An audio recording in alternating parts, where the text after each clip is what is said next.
I'm so glad tonight is the night for the annual Pearl High holiday party. I've been waiting all year to boogie the night away.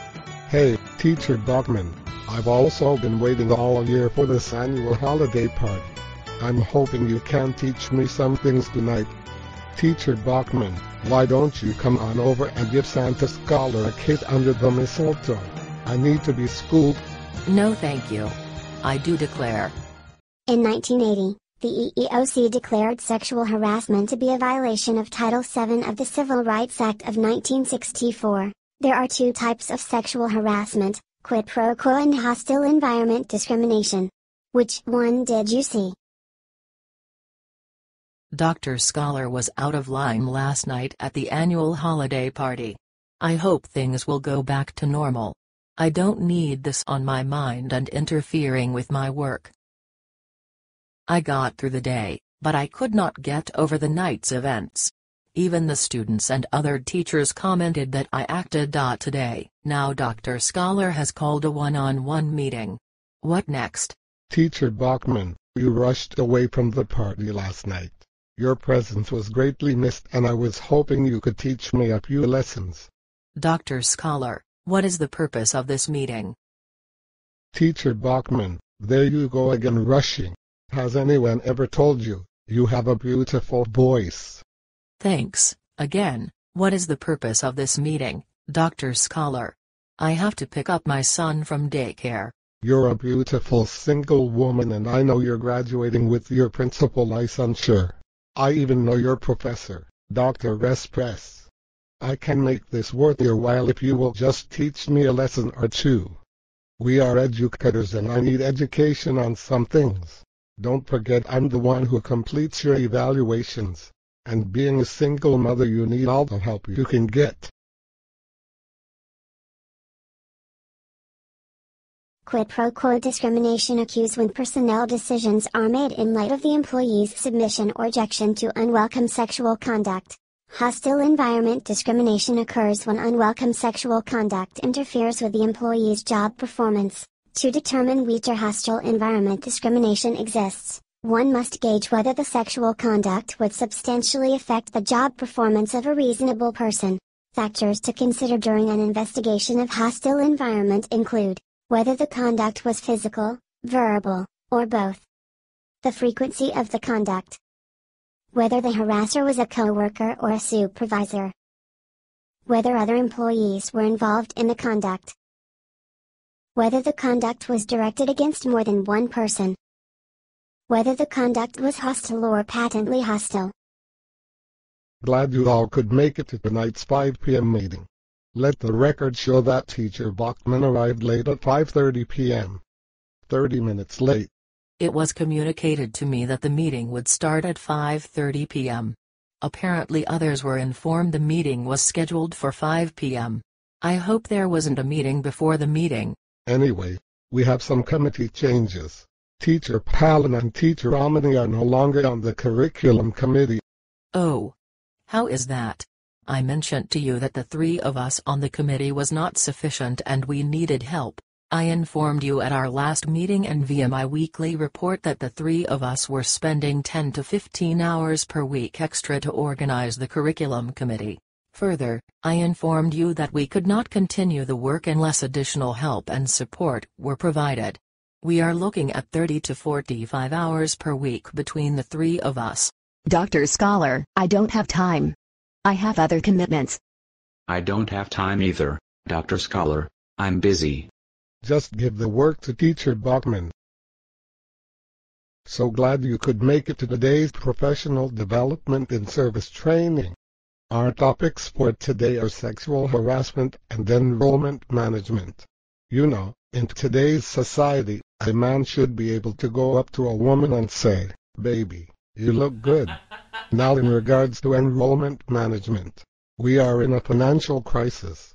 All we need to do to get out of the financial crisis is to enroll 500 students and have them fundraise $200 per month. That's $1 million budget. Financial crisis solved. Don't worry about what we will do with the extra bodies once they get here. Just get them here.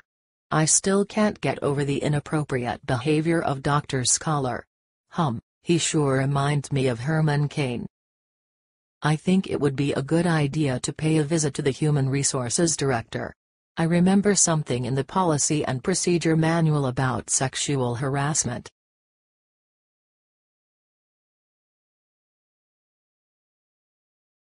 Dr. Clinton, I am here to discuss a concern about sexual harassment. I understand you have experience with such matters. Yes, I have extensive experience with sexual harassment. First, I will need you to complete and sign a complaint form. I will inform all parties of their rights, and the complaint and investigation will be kept confidential. In your complaint, be sure to include a timeline of the events. A copy of the policy may be found on page 86 of your Human Resources Administration Manual. The policy was communicated to all employees upon hire and covered in new hire orientation. It is also covered again at the start of each school year. Our policy and procedures are clear and provide examples of sexual harassment as well as myths of sexual harassment. It is our goal to be clear and distinct about welcome, consensual, and illegal sexual harassment. I also want to stress that we protect the complainant against retaliation when making a claim. Thank you so much for your assistance, Dr. Clinton. You've put my mind at ease. Off the record, were you allegedly sexually harassed by, a certain college president? No. The alleged aggressor is an administrator here at Pearl High. Thank you, Teacher Bachman.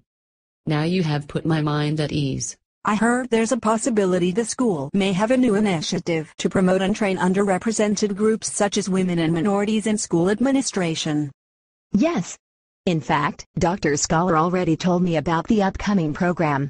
He thinks I'm highly qualified and eligible for the administrative track. Oh, really? Dr. Scholar has already mentioned it to you. Maybe I missed something. Did he mention it at a recent professional development and service? Well, it was a one-on-one meeting. Dr. Scholar thinks I'm a great teacher with lots of potential for higher administrative positions. Dr. Scholar told me that with the right experience I could easily move into an administrative position as vice principal next school year.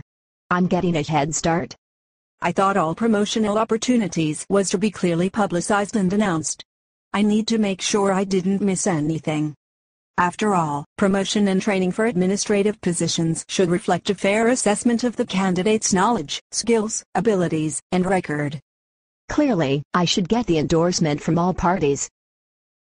Institutions should make positive action to overcome patterns of inequality. Some effective procedures include publicizing all promotional opportunities, seeking capable underrepresented groups and assigning them administrative tasks when possible, and providing experience for administrative positions.